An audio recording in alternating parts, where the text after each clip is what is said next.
পিরোজপুর ২ মে ২০২৫ বাংলাদেশের রাজনৈতিক আঙিনায় নতুন উত্তেজনার সৃষ্টি হয়েছে জাতীয় নাগরিক পার্টির এনসিপি আয়োজিত একটি বিক্ষোভ মিছিলের মাধ্যমে।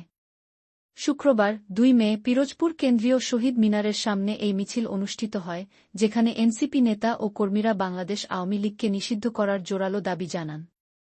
মিছিলে অংশগ্রহণকারীরা আওয়ামী লীগের বিরুদ্ধে গণহত্যা, নির্বাচনী কারচুপি এবং স্বৈরাচারী শাসনের অভিযোগ তুলে দলটির রাজনৈতিক কার্যক্রম বন্ধের আহ্বান জানান।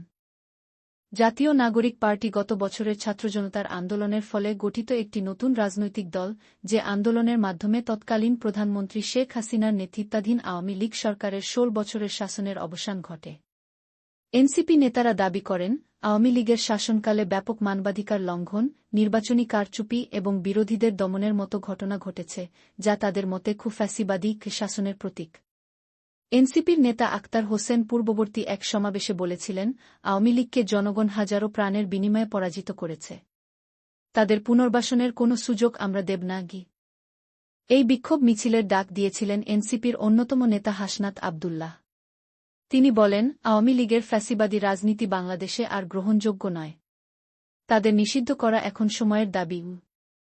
২ মে শুক্রবার সকালে পিরোজপুর কেন্দ্রীয় শহীদ মিনারের সামনে শুরু হওয়া এই মিছিলে শত শত ছাত্র, তরুণ এবং স্থানীয় নাগরিক অংশগ্রহণ করেন। মিছিলে অংশগ্রহণকারীরা আওয়ামী লীগ নিষিদ্ধ করো, গণহত্যাকারীদের বিচার চাই এবং ফ্যাসিবাদের অবসান চাই স্লোগানে মুখরিত করে পিরোজপুরের রাজপথ।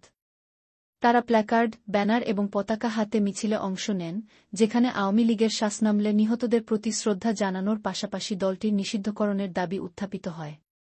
মিছিলটি শান্তিপূর্ণভাবে শহীদ মিনার চত্বর থেকে শুরু হয়ে পিরোজপুর শহরের প্রধান সড়ক প্রদক্ষিণ করে। আওয়ামী লীগের নিষিদ্ধকরণের দাবি পিরোজপুরে নতুন নয়। গত বছরের ছাত্র আন্দোলনের পর থেকে এনসিপি এবং অন্যান্য বিরোধী গোষ্ঠী এই দাবি তুলে আসছে। আপনারা দেখেছেন দীর্ঘ ১৭ বছর কিভাবে এই দেশের মানুষকে নিষ্পেষিত করেছে, কিভাবে ভিন্নমতকে দমন করেছে, কিভাবে ছাত্র জনতাকে হত্যা করেছে।